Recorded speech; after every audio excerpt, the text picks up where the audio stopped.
Started with the Dodgers in 1950, retired 4 years ago. That is strike two.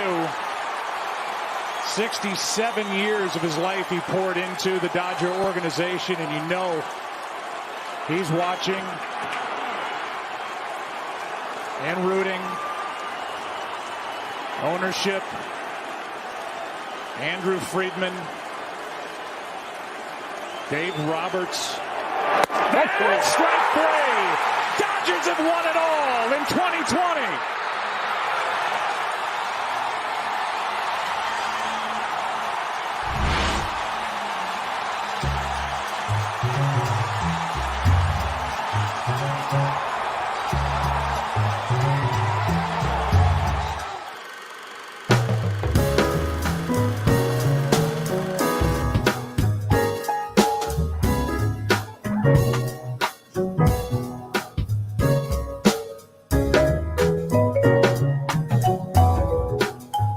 Sore sight for Rockies fans to open the show with, but the facts are the facts of the case. Welcome into the DNVR Rockies podcast, presented by, of course, Strava Craft Coffee.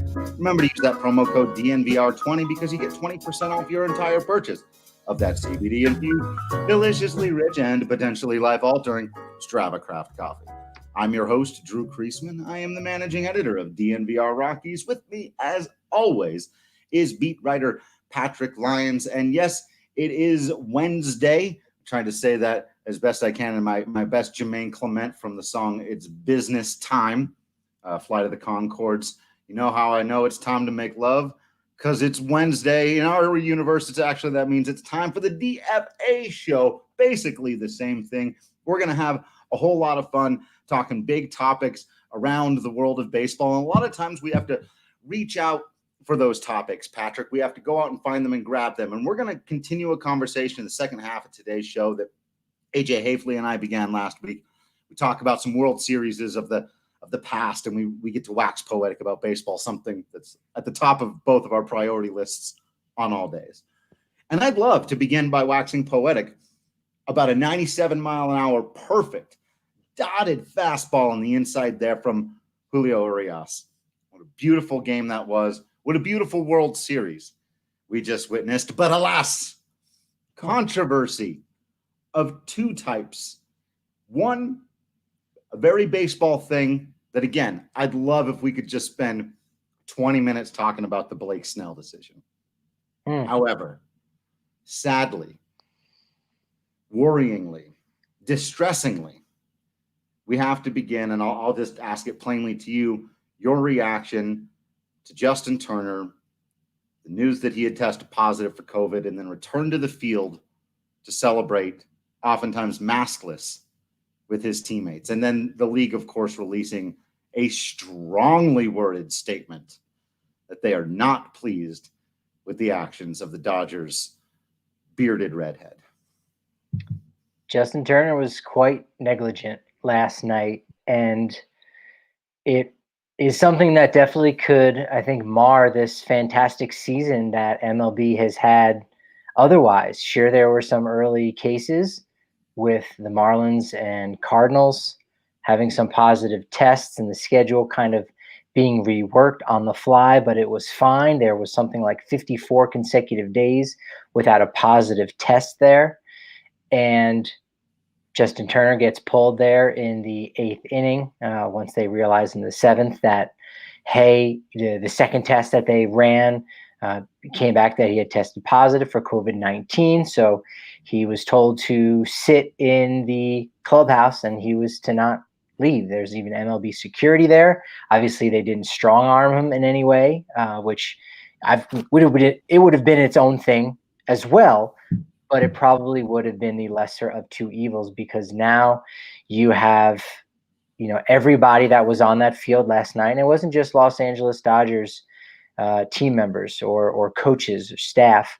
There were also photographers that were there. There was, folks from Fox on the baseball side of things, on the television side, that were down there amongst other people. And it is a situation that we all just kind of have to sit and wait and hope for the best, and hope, nobody loses their life over this. No one has any negative impact on their life. Someone from the Rays, a family member from the Rays side, did test positive today.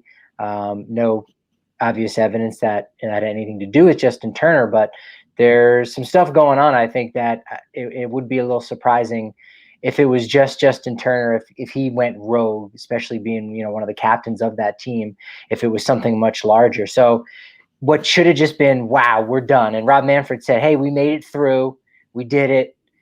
And they didn't. Not yet. Maybe they will. Maybe, this will all be for nothing. And in 2 weeks' time, we find out that no one, caught this awful disease. And it'll just be an interesting little wrinkle that we'll have to think about. And, we'll go back and discuss and say, what if? And, oh, my gosh, imagine this situation, that scenario. Yeah. I mean, it still doesn't make it okay, right? There's that, of course. You're right, because you're 100% right. It's what you have to hope for. It's all there is to hope for. But right, it doesn't make it okay. That was extraordinarily reckless. And look, we understand, and neither Patrick or I have ever won the World Series before. And so we have never had the opportunity to celebrate with our teammates on the field and have it pass through your mind that you might be missing out on a once in a lifetime opportunity to do just that. But again, this is one of those times where you've got to think about more than just yourself. And that's why the word that I kept coming back to was selfish, that it's just extraordinarily selfish to do such a thing, to put other people at risk because of your moment, of you not want to look. You're still going to get your ring. You're still going to get your money. You still get to call yourself champ forever. And, if even after the public display on the field, if your teammates decide themselves they want to come to your hotel room and celebrate with you and take that risk on their own choice, then they have every right to do that. But to come back out, like you said, and it's not just his teammates, the umpires, the ushers, all the other people that had to be around the situation. So we just have to keep our eye on it and hope that nobody else gets sick. And Daniel, I don't know exactly, what they're not going to do any of the postseason World Series stuff, but there's going to, and Justin Turner's not going to be suspended for an entire season either, even though I've seen some people suggest that should happen. That's not going to happen either. But there's going to be punishments, and I wouldn't be surprised if they're bigger than what you might expect. That we've been very hard. Like MLB's had notoriously weak punishments for serious things in the past, including stealing the World Series, arguably. But this actually is another level. Like I said earlier, there were two controversies in this game, and we're starting with this one because this is a human level problem that goes outside the diamond of baseball and impacts people who don't even play baseball. Like we said, the family members of ushers and umpires and stuff like that. So it's just that whole extra level, right? I think the hammer is going to come down hard on him. Obviously, you've got to do a full investigation and figure out, exactly, who did, if anyone tried to talk him out of going back out there. There's some sort of. I almost don't even blame Justin Turner to a degree. Like, obviously, you have to, but there's protocol in place to prevent something like that happen. And I'll say this because this isn't. I think we can be a little self-aggrandizing here in America and say, "Oh, Americans are so selfish." Well, sure we are.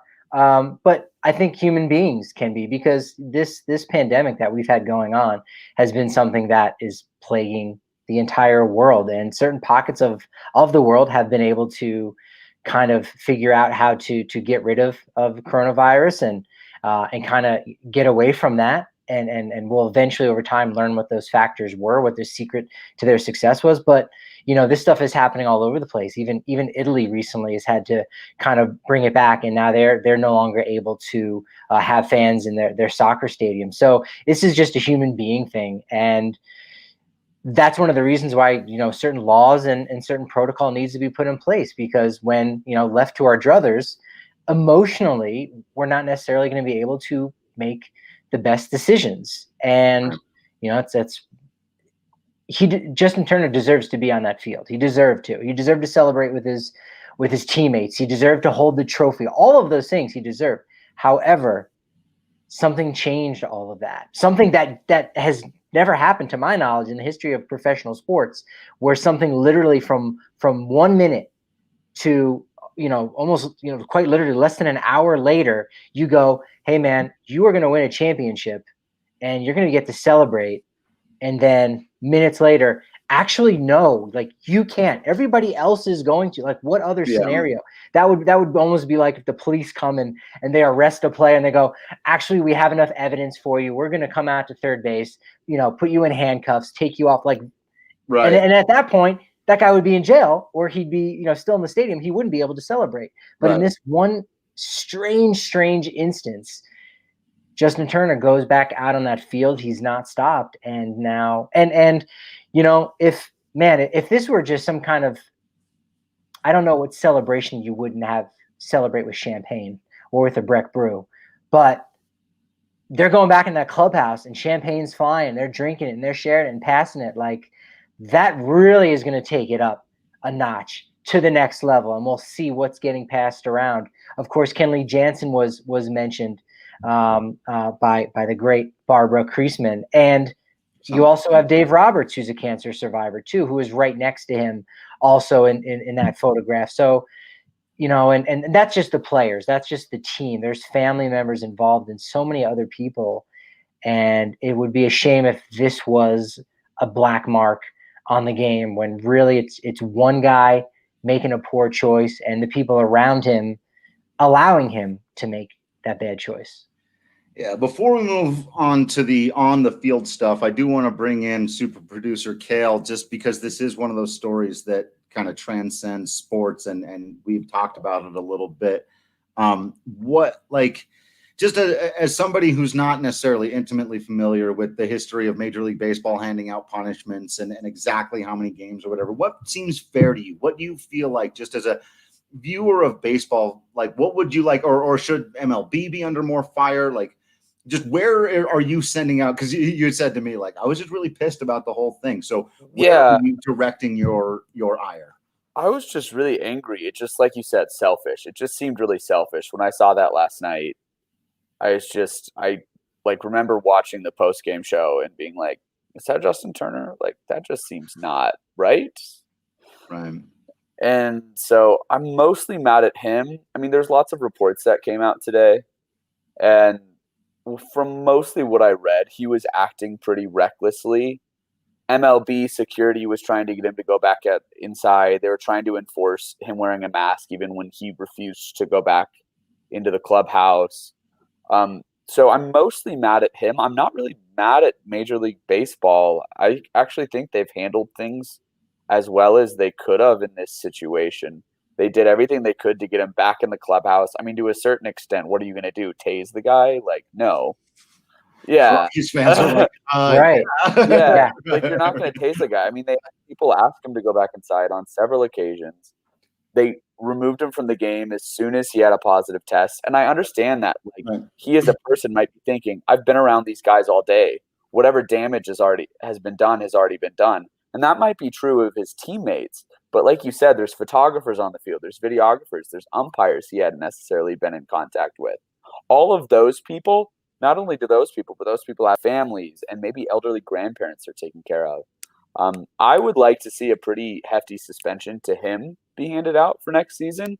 And I'm thinking maybe 30 games. Like, it's serious. And I know that's like a fifth of the season. I don't know. That might not be. I'm not good at math. No, that sounds. Yeah. Yeah. That sounds fair to me.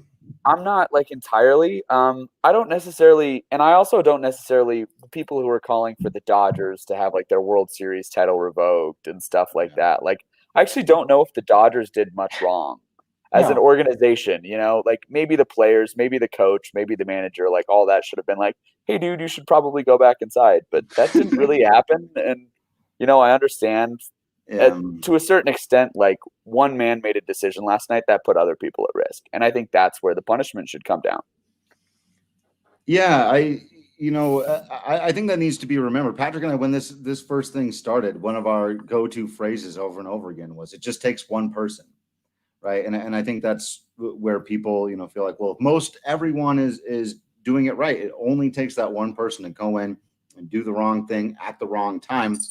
And this was exactly that. And so we just have to hope that the damage is extraordinarily limited. That my final thought on this was, it really did, as I kind of started with, it was so disappointing that it just dampened the end of the World Series so much. Yeah. Like, nobody here was going to be stoked that the Dodgers won the World Series, but there's something for any baseball fan when the season comes to an end and someone holds up the trophy. And if you hate that team, you go, you guys got it, coming for you next year, or whatever you do, like there's a thing there. And instead it wasn't even about the game. It wasn't even about the series. It was a great series. That's the unfortunate part. It was such a great series. You had the 3-1 pitching battle you had last night. Then you had the offensive explosion of the 2 games before, where they couldn't stop hitting in every inning. You had blowouts. Like, this series had everything baseball fans could ask for, and nobody's talking about that. And it's just so unfortunate. Right. Well, we are going to talk about that. We're going to talk about it right now. So we appreciate your thoughts on all of that, Kel. And we're going to toast our Breck brews on this day. What did I get here? I've got the lager. I should have there it is. There's my cold one. Yeah, I've got multiple beers hanging out on my desk. What, do you not have Breck brew samplers just lining your fridge the way I do? They come in 15 can samplers, by the way. I don't know if you know that. That 12 can stuff is for amateurs. Here at DNVR, Breck Brew, we do 15 can samplers. I got the Avalanche Amber Ale. It's a standby. It's one of the best beers in the world for just sipping and enjoying some sports. If you want something a little more flavorful and adventurous, you got to try that Palisade Peach, though. It's fantastic because it contains the best peaches in the world, and it's Breck Brew. So basically, you've got an unbeatable combination. You can get it at King Soopers, any liquor store, or you can go on down to the farmhouse anytime between noon to 8 p.m. You can get either the curbside pickup, or you can hang out in their beautiful, socially distanced outdoor dining. Though we'll see. I know, again, I'll have to double check if they're still open. There's I know there's been changes just in the last 24 hours here in Denver, and I'm not even sure if they're located technically in the Denver city line. So we'll keep you updated on that. Just get the curbside. Don't even worry about all that stuff. Be safe out there. Wear your mask. Get the curbside pickup. You call 303-803-1380 from noon to 8 p.m. Use code DNVR. You save $5 off both the food and the beer. Fantastic, fantastic situation for you. Yeah, Baker's dozen is 13, right? I think that's right. So a Breckenridge dozen is 15. It's 15. So yeah, just so if anyone gives you any crap, just say, I got a dozen. Just getting a dozen pack of Breck, and when you come back, you get three bonus Breck brews for yourself there. You can stash those away in your secret. The Breckenridge dozen. Now, I see our second Dan of the day mentioning some of the Rockies news, of course, that Dan, our third Dan of the day, Dan Murphy, no longer a Rocky. We'll get to that in just a minute, but we do have to give a little bit more time to the actual baseball of the World Series and talk about its most controversial baseball moment, which was, of course, Patrick, Kevin Cash making the decision, or I suppose the Rays apparatus, depending how you look at it and think about it, making the decision to remove Blake Snell from the game at 73 pitches. Yep. 73 pitches, having only allowed 2 hits. He's an extraordinary pitcher. He's their best pitcher. He was pitching extraordinarily well. And they took him out and immediately lost the lead and ended up losing the game in the World Series. And it has sort of sparked a debate about, how slavish the Rays are to the numbers, and whether or not, they got beat by their own computer's strategy there. And then, plenty of people that have kind of tried to hedge and say, hey, the numbers weren't even that strong, and this isn't necessarily how you go. But what was your take on it, Patrick, before I give mine? Yeah, I was a little surprised. I mean, I understand the whole concept of, starting pitchers. It sounds crazy, facing a team the third time through the order, and you say, oh my gosh, like you should be able to do that pretty easily. Like, back when I was a young pup, you go through 4 times the order. You went as long as you needed to. Hey, yeah, sure. Guys didn't throw a complete game every time out. I'm not that old.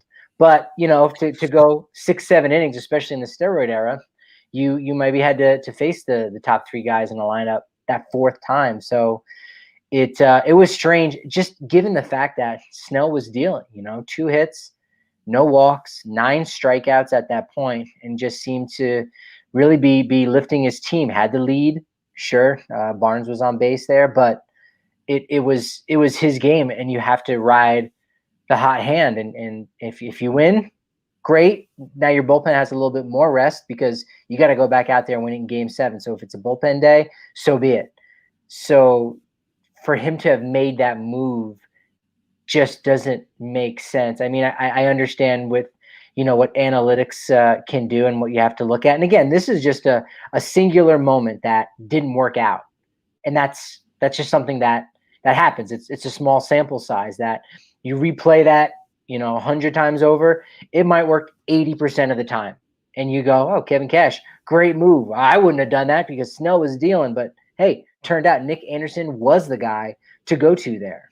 So be it. The analytics is what got the Rays where they're at. In fact, it's what got the Dodgers where they're at. It's what's gotten a lot of teams into the playoffs and looking at those things and saying, hey, over a full 162 or 60 game season, this is better than that. So let's do this. And okay, we need to have rules in place. In this scenario, what do? Well, we have to go there, even if it's ugly looking, even if we're lifting our starting pitcher in the 4th or 5th inning, because that's when he's going 3rd time through the order. Well, enough teams have been doing it to show that there's evidence that it works. Not every time. Nothing works every time, but it works often enough. So it's just kind of a shame that, in that moment when you have a guy that was dealing, if it was something different where he had given up 1 run and given up, 4 hits and had 7 strikeouts, you go, he looked really good. I don't know, man. He looked really good. He looked phenomenal. So you go, why would you do such a thing? Didn't work. Did not work in that instance. It did not. I generally agree with the school of thought out there that this was outthinking oneself, that it was over clever or an over adherence to the numbers. That said, I agree 100% with what you just said. I think the most important thing about this is that it actually teaches both the lessons of the importance of analytics and of their limitations. And that's why I think this is so funny, because I see a lot of people, today coming very strongly to the defense of analytics, feeling like they're under attack because the analytics led to a decision that I think most people who've just watched baseball for a very long time were scratching their heads going, I don't really care what the numbers say right now. That guy's clearly pitching well. And I think that's correct. I think that in that moment, the more, like you said, though, it's not even a 1 game sample size. It's a 1 moment sample size, a 1 decision sample size that you're boiling this whole thing down to. Where I think the analytics community often goes wrong is recognizing the importance of incredibly small sample size outliers. There are small sample size outliers. And when you use the analytics as your guide for every single decision and you say, I've often used as an example, don't try to steal second base because trying to steal second base is worth a negative 0.45 WPA. It's like, well, but I've got Billy Hamilton and he's actually on first base. Let's take out the fact that he never, very rarely, like if he's already on first base, then that stat, as much as it may be true for 80%, 90%, let's say it's true for 99% of the players in baseball. If Billy Hamilton's on first, I don't care what is the case for 99% of the players in baseball. And so I think that's where, if you're talking about, if 80% of the time it's the right decision to take out any given starting pitcher exactly when the Rays did, then you've got overwhelming statistical evidence that's the move that you should make. But to not recognize that you are clearly right in the middle of an outlier where you've got to throw the numbers out because the numbers don't inform what Blake Snell is doing right this second. And so I hope that a lesson can be learned and applied to that so that we can seek to recognize outliers, whether it be in those individual moments where actually it does make sense for Dave Roberts to steal second base. And actually, it does make sense for Ichiro Suzuki to not try to hit home runs and to be a slap singles hitter for his entire career. Is that a good strategy for 95% of dudes? Maybe not. What does Ichiro give a damn? And so I hope that, I want to resist the temptation as somebody who's often saying, the analytics aren't always right, and they can lead to dunk on the Rays, because as you said, that's ridiculous. The analytics got the Rays to Game 6 of the World Series. The analytics got the 29th payroll in baseball to within an inch and a half of toppling the Los Angeles Dodgers. And they had a better year than everyone who wasn't the Dodgers. And so, for me, it's not evidence at all that the analytics don't work or anything like that, but it does show that they too need to be put into the proper context. And it was really interesting to see, I think, the theory pushed just a little bit too far, and now seeing some people struggling with whether or not, they're going to hold on to the theory despite the practice and the results. It's a great debate. It's a great time to be a baseball fan. It's managing, right? It's that's what you're managing, this idea that, well, the numbers over here suggest this guy's maybe not going to get it done, but I got this gut instinct. And it's not just a guy that's, 0 for 16 against someone. It's left on left. You go, I got a feeling. No, that's not going to happen. It's something, you're right, like outliers, or even just this idea that, there's still enough evidence to interpret it to be something else. And you say there's some wiggle room in there. You can't just look at the data. Yes. Yeah, because you look at the pitcher that's walked the most batters in baseball history. You go, well, that guy sucks. That guy's Nolan Ryan. He's pretty good. All right. The manager that lost the most games, he lost 2,000 games. This guy knows nothing. He's a moron. It's Connie Mack, a Hall of Famer. He built the Philadelphia Athletics. And same thing. What pitchers had the most losses? He's obviously not very good. It's Denton, True, Young, Cy Young. All right. So, you can't just make it a black and white issue. Yes, this did not work out for them. It was bad. You and I think even Mr. SPK over there, super producer Kale, would have left Blake Snell in that game. Right. And it would have been interesting to see what would happen. Yeah, wouldn't you? I was screaming at the TV. It made no sense. So what are you doing? Right. You're a big Snellzilla fan. He's a big Snellzilla fan. Big Snellzilla guy. It's just, the 1 out of 10,000 times that the average Yahoo sitting on his couch is going to be smarter than the guy making the decision. Not smarter about the game of baseball, but make the smarter decision because they're not overthinking it. But it's easy to say also when you're not right there, when you're not in the moment, when you don't have just a few seconds to make the decision. But still, that was that was very difficult to justify. It's I guess a little bit easier to deal with since it was, the final game of the World Series. Whereas, let's say this was the case in game 1 or game 2, you make a move like that, you say, wow, what would have happened if we could have gone back in time? Like that changed the whole series. That just changed this one game, crucial game, critical game. It will go down as one of the worst all-time moves in a World Series. Like when you bottle this World Series up in a nutshell, we got to put aside Mookie Betts, all-time great. We know this goes on his resume, Hall of Fame. Sure, right. Mookie Betts is in there. Yeah. Same thing, we'll see what happens with Cody Bellinger, Cody Seager, these guys, with Moneyball and all the sabermetrics and stuff with Tampa was able to do and their small payroll. Yeah, those are all stories that are just kind of this through line throughout this era.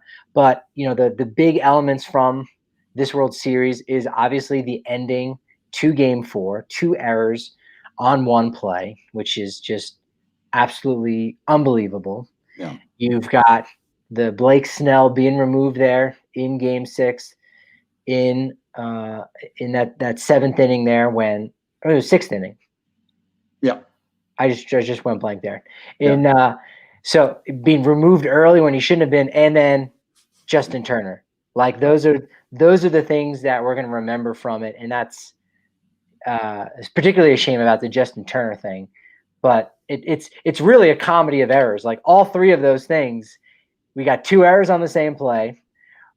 We've got an error by taking your guy out, former Cy Young Award winner who's dealing, and you have a guy who makes an error in judgment and runs back out on the field. So that pretty much sums up 2020. It's a year of errors, and it's not a comedy of errors, unfortunately. And they narrowly missed one other potential error. I've seen other people asking this question, but my mother back in with another interesting. What if the Rays hang on and win? All this Justin Turner stuff happens, and now we've got to play a Game 7, and we couldn't do that probably for a while. That would have been a nightmare scenario for Major League Baseball to try to figure out what to do after all these guys had been around someone who tested positive. So. My thought on that was, okay, they're going to have to shut it down. Maybe it's like 5 days until they sort it out.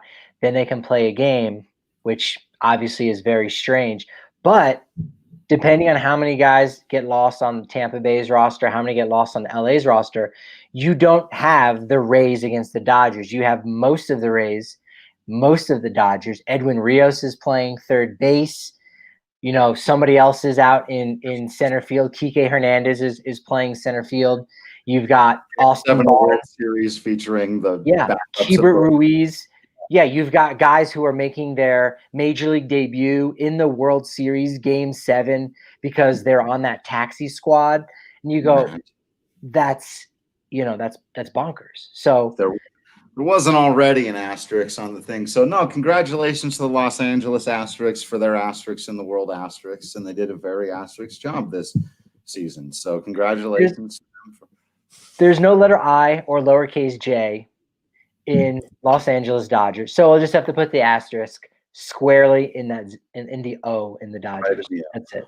Right in the O. Well, the end of the World Series means that the odds are out for who's going to win the World Series next year. Folks, get on that DraftKings Sportsbook app now because the field is wide open again. And the earlier you get in, the crazier these odds can get because, well, nobody knows exactly who's going to be on what teams next year. But maybe you do. Maybe you know who's going to be on what teams. Maybe you've got the inside track. You feel like you know who's going to win the World Series next year. Or if not, win their division, win the awards, all the fun stuff that you can bet on for baseball. Of course, football, plenty of good stuff still going on there over the wintertime. UFC, got to get that rugby situation sorted and get your rugby knowledge up to snuff with our guys on the DNVR Rugby podcast so that you can have the knowledge base to win some money there too, because it's so much fun to have a little extra skin in the game when you're watching sports. And the best way to do that is with the DraftKings Sportsbook app. You sign up now, you use that promo code DNVR when you sign up, and you get a can't miss offer where you pick either Penn State or Ohio State, bet $1 on them and cash $100 if they win. That's $1 to win $100 when you use promo code DNVR during sign up for limited time only at DraftKings Sportsbook. Must be 21 or older. Colorado only. Bonus comprised of first deposit bonus and a first bet match, each up to $500. Deposit bonus requires 25 by playthrough. Restrictions apply. See DraftKings.com/sportsbook for details. And if you have a gambling problem, call 1-800-522-4700. And we may need to get super producer Kale back in to give us a pick in Penn State or Ohio State, because I don't know anything about. Yeah, Ohio State. Okay, there you go.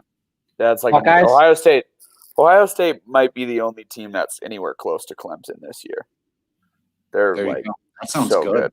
Kale, what is the over/under on Drew knowing the nickname/mascot of Penn State? What do you think? You think he's got it in him? No, I do not. That was. I don't. That was a little I don't sassy. think Drew. It's a I don't hard think one. you know. Do you know Is Penn it- State's mascot? Is it a cat of some kind? It is a cat. You're close. I could be feel like very I'm- wrong here. Sure. What kind? That's why it's hard. Yeah. Panther? No. Ooh. No, we're close. You're not gonna get it. Okay. It's a I don't even Nittany actually know what it Lion. is. The Penn State Nittany Lions. That's not real. That's a real thing. Not just any lion. It's a Nittany lion. Yeah. I don't know what that is. Penn Actually, State Nittany Lions football. Okay, I will share my screen right now it and must show be you guys. from northwestern Pennsylvania. It's probably like a panther. I think you're right. Penn Nittany. State Nittany Lions football. See, yeah, I kind of had the logo in my mind, right? So I knew it was a cat. That counts. Yeah. Does it? Do I get half points? I mean, if you're making if they win the whole shebang in NCAA football, they win the big game, and you print up a Penn State Cats shirt, I'm thinking a lot of people are going to want refunds.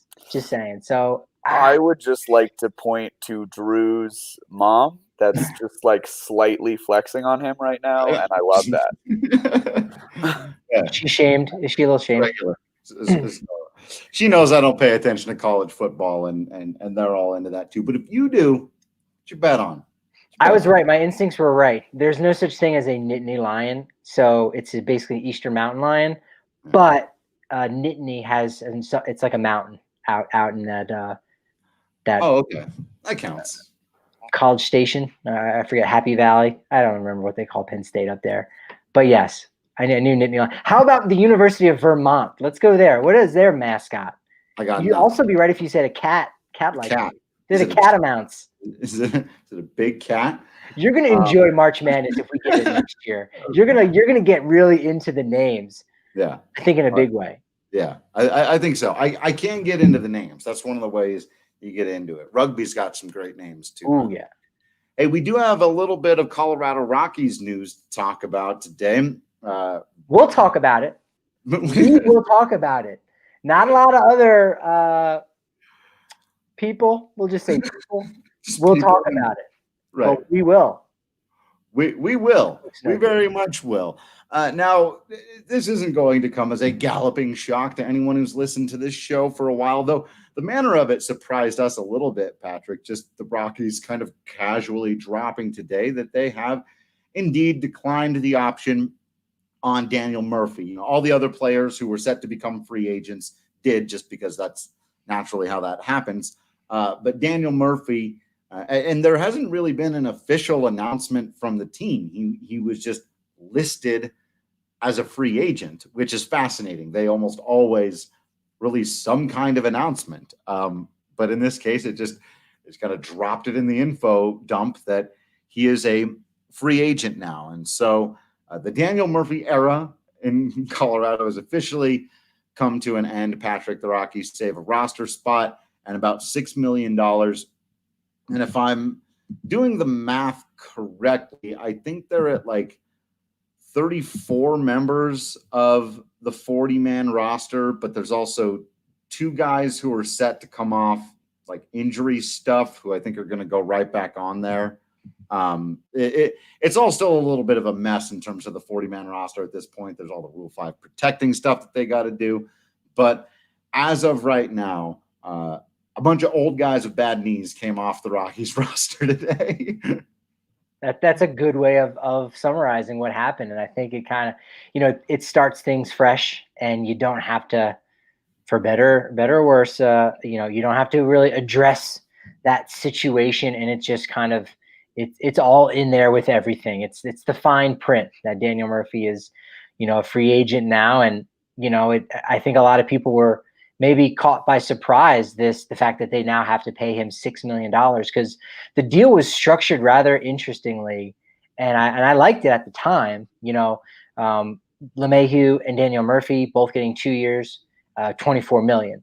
The caveat being that if Daniel Murphy had played great, even as good as DJ LeMahieu had played during his time in Colorado, not even as good as he was as an MVP caliber candidate with the Yankees, but even if he was just relatively serviceable, right, Colorado would have been able to have him stick around for a third year for an additional $6 million. Rather creative. So really, in the end, it would have been 3 years for 30. As it were, goodbye. And they now have to pay him $6 million here on the books, in addition to, I think, some payments that are made to Wade Davis. And right, I'm thinking there's a couple other guys that may have been a buyout too. I think Jake McGee and Brian Shaw still get a buyout. Yeah. They just haven't received that money yet. I think it's something like $14 million. Colorado will be paying to guys that are no longer on their roster this year. So that's going to be, that's painful for any team to have to deal with, unless you're a big market club. But that $14 million is going to loom even larger, kind of, I think, in the mind of Dick Monfort, this offseason and this year that we're going into, because money is going to be tight for all teams. And it's going to be one of the reasons why it could be hard to get rid of a contract that you might not like. Whether it's, hey, let's see if we can just get something for Ian Desmond and take his $8 million off our hands, or Nolan he's going to opt out. He doesn't care if he's going to get less money. He's going to opt out. Let's trade him. Well, another team has to agree to accept the remaining, $165 million on his deal. That's going to be incredibly hard to do. So right. This offseason is going to be interesting, as always. There's going to be a lot of new wrinkles. It's going to take a while to really figure out what's going on once a lot of those free agents start signing and we see guys moving around. We see guys get non-tendered. There's players, as you said, there might only be room for about 4 or 5 guys right now on the 40-man that you can add, whether they're free agents or just your young prospects that need to be protected. But in addition to that, you have some guys that are making, $2 to $3 million that you say, you know what, I can get that production from a quadruple A player. I can pay Dom Nunez the league minimum instead of paying Tony Walters a little over $2 million. That would have been crazy to have said a year ago at this time. Now, maybe not. So we'll be breaking all of that down in more of this offseason. We'll have plenty of time for it because, spoiler alert, I don't think we're going to have spring training when we normally do. Yeah, I'm with you there, but I also think, it's going to be fascinating to see how that market plays out and how teams respond. Like, there'll be a lot of teams with that kind of same thing where you talk about, okay, you've got $14 million, right, of this kind of dead money, but it's also money you've spent and paid out already. And there's so how are teams going to build their rosters? They're moving forward, right? It's going to be absolutely fascinating because the top players are going to have to sign for something. And once the market is set, we'll have a much stronger idea. So it may be the case that teams aren't willing to spend. It may also be the case that they don't have to spend as much, or, there's a bunch of guys just signing 1-year deals till everything gets a little more back to normal. I think we'll see more and more of that too, the 1 and 2 year deals, which could benefit the Rockies if Dick Monfort sees this $14 million of dead money less as, oh man, I'm paying $14 million to guys who aren't on the team, and more, I saved X, because from that 14, however much he's not paying them to play next year is more. And so if he's willing to play that mind trick on himself and be like, no, which actually I will say, and I've been known to be pretty harsh on the billionaire owners of Major League Baseball, one of the things that they're really good at is this kind of trickery, right? Of like, no, I didn't lose $14 million. I saved $23 million or whatever the exact number is, right? Which is like both of those things are true.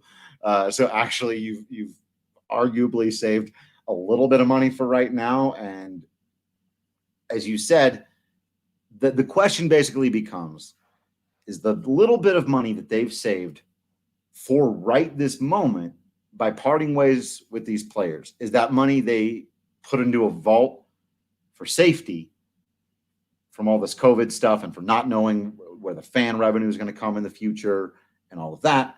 Or do they spend it to make the baseball team better? And we just don't know. And nobody really knows for sure right now what their team is going to do with whatever money they have, because we also don't know that. So fascinating time to be a baseball fan, Patrick. Yeah. All teams are going to be struggling with that, and it's going to be, you know, a tough going. NBA, NHL, they're all trying to figure it out, whether it's, you know, just before New Year's, just after New Year's, shortened schedules. And, you know, we go back and look and say one of the reasons why the owners wanted a 60-game season and they got it was because they were going to lose money for every game that they played. That was that many millions of dollars more that they were going to lose, because you make a lot of money, shocker here, when people show up to your ballpark and buy tickets and buy you know, Breck beers and Strava craft coffee. All those things, you know, add up, and you get to put in your pocket. When the fans aren't there, that is now money that you've already spent. You've already theorized what you're going to do with that money and that investment, and now you're not able to do that. And you know, the Montforts, they've got some bills that they need to pay, because, you know, they've got a brand new building opening up right across the street, McGregor Square. It was supposed to open up on January 1st. Again, we still haven't heard anything from the Rockies front office or ownership, you know, since, you know, late this season. And I imagine we'll get more information on that in the coming days and weeks ahead. Hopefully not months ahead. Let's say days and weeks. Yeah.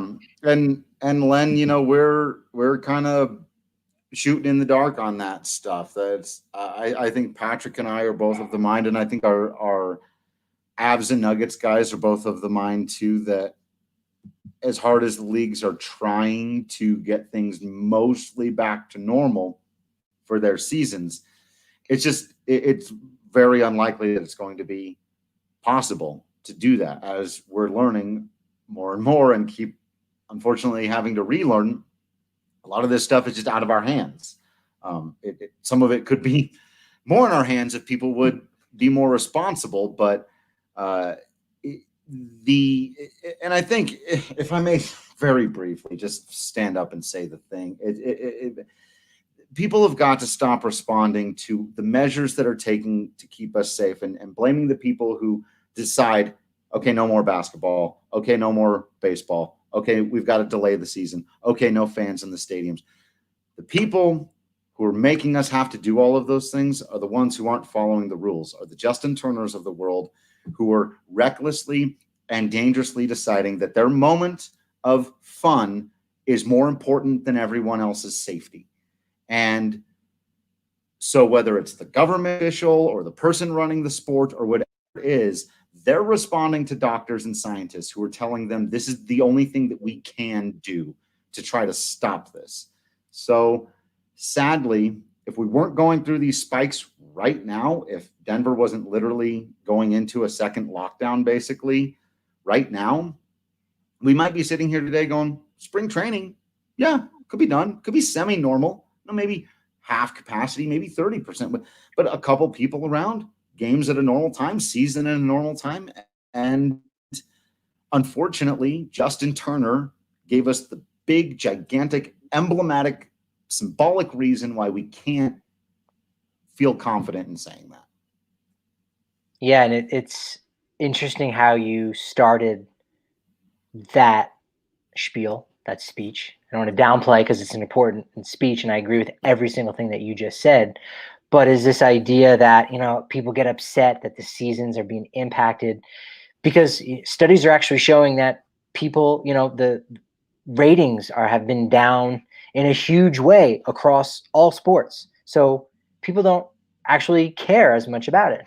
And, when you don't go to the games, there is this, essentially you have more of a connection to that thing, whatever it is. And because you can't go to any of these games, you've lost that connection. And surveys have come back where people say, sports just don't seem as important with everything going on. So it's kind of, paradoxical, I don't know, hypocritical, whatever it is, that on one hand, when you really think about it, your actions show that you don't care as much because, man, right now it's more about survive than it is about thrive.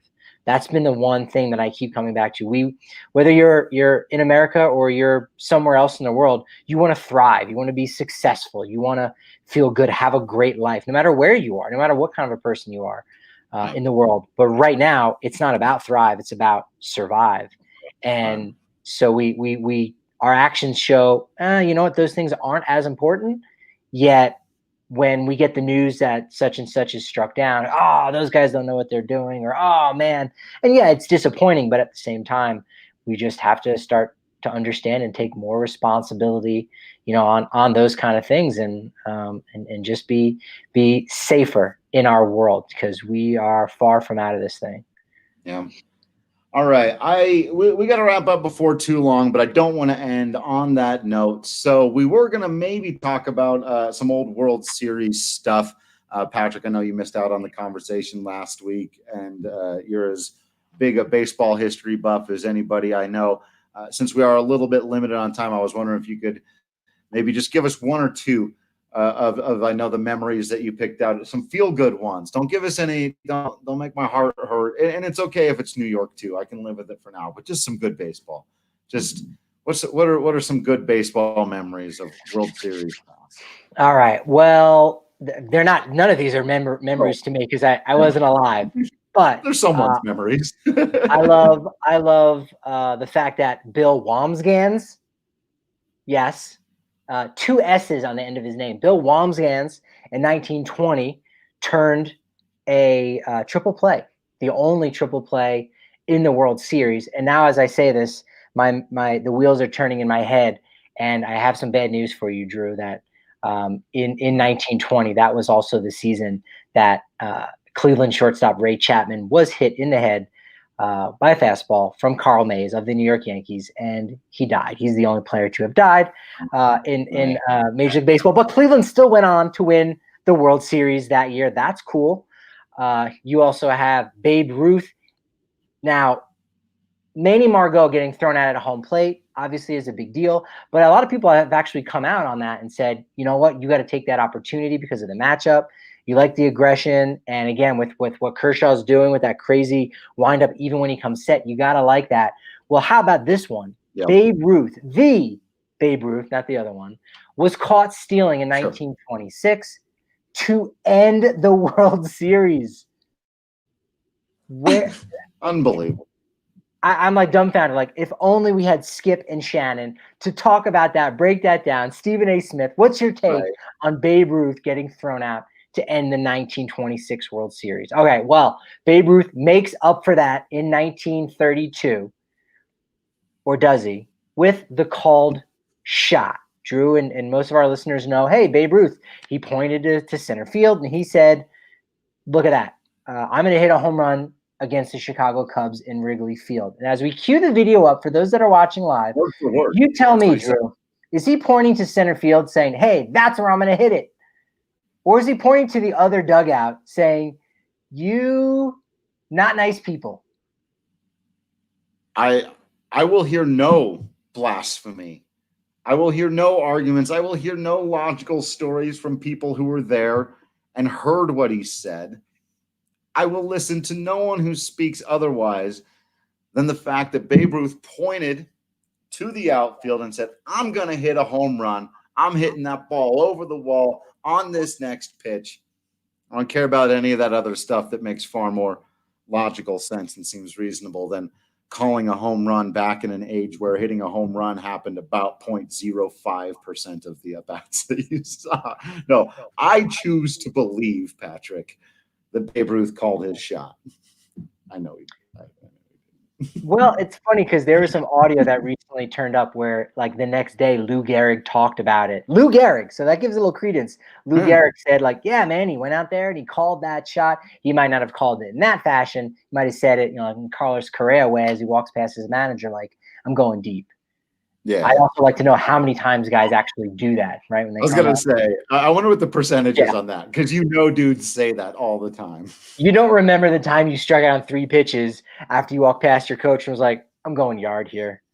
You don't talk about it. All right, let's go forward a couple decades. 1954, Willie Say Hey Kid, Willie Mays, off of Vickworth there in the 1954 World Series, makes what's just simply called the catch. Deep fly ball to center field in the Polo Grounds, which center field is something like 460, something like that. There's your old pup there. He remembers. Drogo remembers. Remember the catch, the most impressive thing about the catch is he catches it and immediately turns around and throws because there's a runner looking to tag there. So he's got that wherewithal that's just so impressive. And you can score from second. Like you said, it's people don't realize because there's not a ballpark that's really equivalent to the Polo Grounds around today, but you can score from second base on a deep fly ball out there. And so, yeah, such a great play. All right, 1955, the next year, Jackie Robinson steals home plate, or does he, Drew? This was one of the plays I really wanted to get your take on, particularly because if we had instant replay, who knows? Now you got Jackie Robinson at third base, Yogi Berra at home plate, trying to protect his space there. And in fact, this play was made 2 of the 25 greatest baseball players of all time. Yeah, and this play was also made famous by the fantastic Meatloaf song. We might need your mom's help here on this one if she's still watching. Something by the Dashboard Light, and that's what the whole play is. It's in the song you hear it towards the end, and it's like, what's he gonna do? Is he gonna score? Is he gonna go all the way? And Yogi Berra, look at his reaction. He's so angry. Yogi's livid. He knows he got him. Like, it's not even a question that he got him. That's how out he was. And it's hard to see in the replay. It's almost like one of those plays where if your glove was there in front of the plate, it doesn't matter if the foot like sneaks in. I'm thinking it was almost like a neighborhood type deal there, stealing the lefty Whitey Ford. Right. But if you were to like slow it down, maybe he got his foot in, but the ball beat him. Ooh, he looks safe right there. That's slow-mo.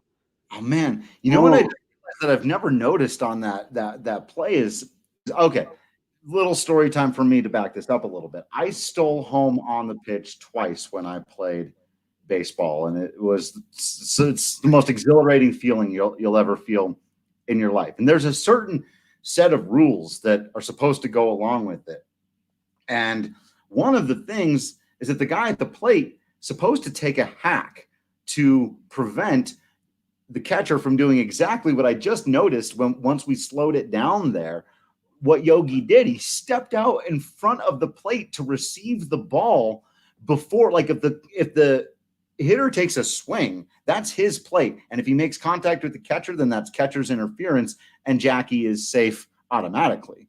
And the reason I know that rule is because when the manager, when I was in high school, would call this play, he would call timeout and he would bring the hitter in and let him know, swing, don't make contact, swing up high. You have to keep the catcher back here. And I got to slide down underneath. And so stay in the box too, as long as you can, because that's the batter's space. Right. Exactly right. So Jackie's batter did him no favors there, backs out of the way, lets Yogi Berra come out and field that in front of the plate, get in the great position. So I'm inclined for all of those reasons, plus the fact that I said I can.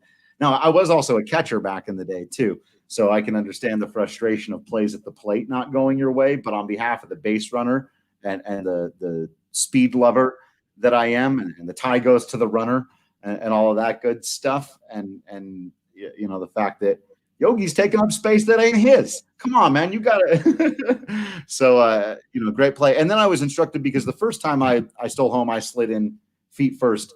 as well. But actually, if you slide in feet first, you don't want that guy swinging, because if he actually accidentally makes contact with the baseball, he's going to foul it into your face. You don't want to do that. So I tried it 2 further times after that. One other time I was thrown out. The other time I slid in head first, went right across. The guy swung over the top. I was safe by a mile. I think the pitcher just freaked out.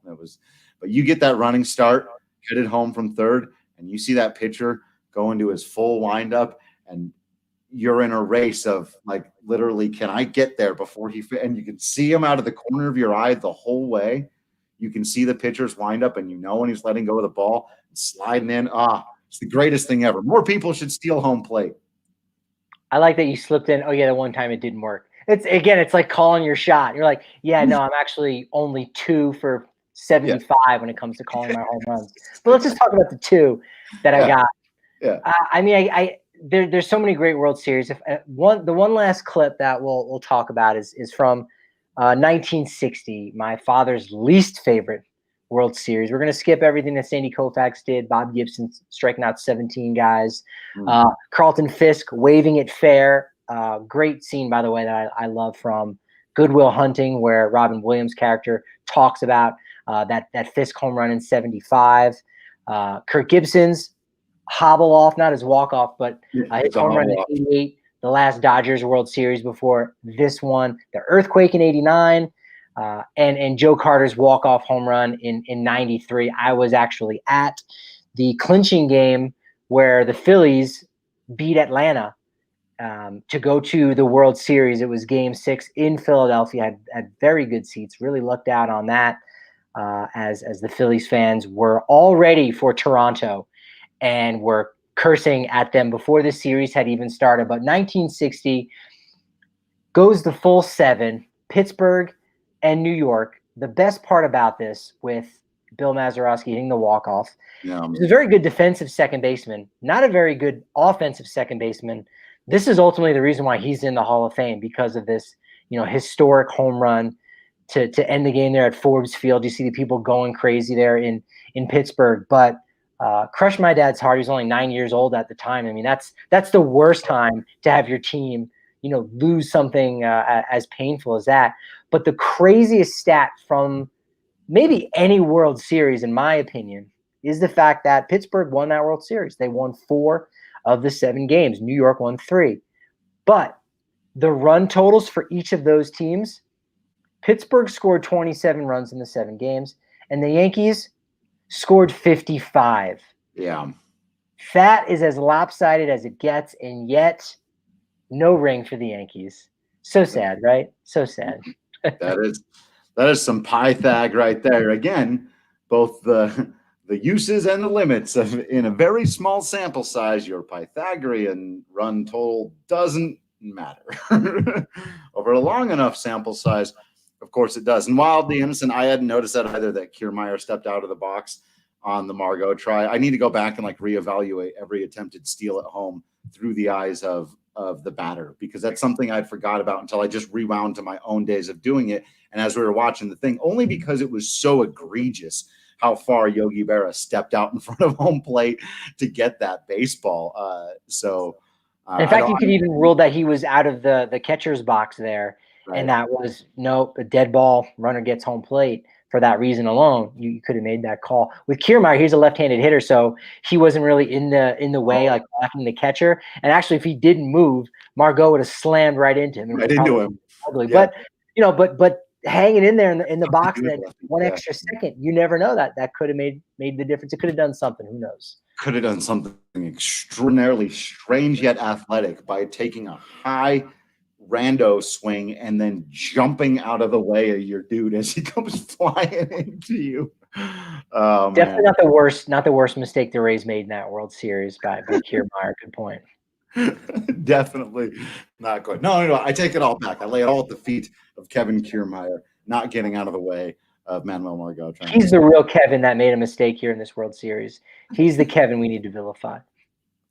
Oh, well, folks, that's it for another DFA show. It's been a whole lot of fun. Remember, we're doing these live on the YouTube every Wednesday, having a whole lot of fun, showing you some clips talking about all the big topics around the game of baseball. So make sure you're subscribed to the YouTube channel. Click on the little bell icon so you get a notification whenever we go live.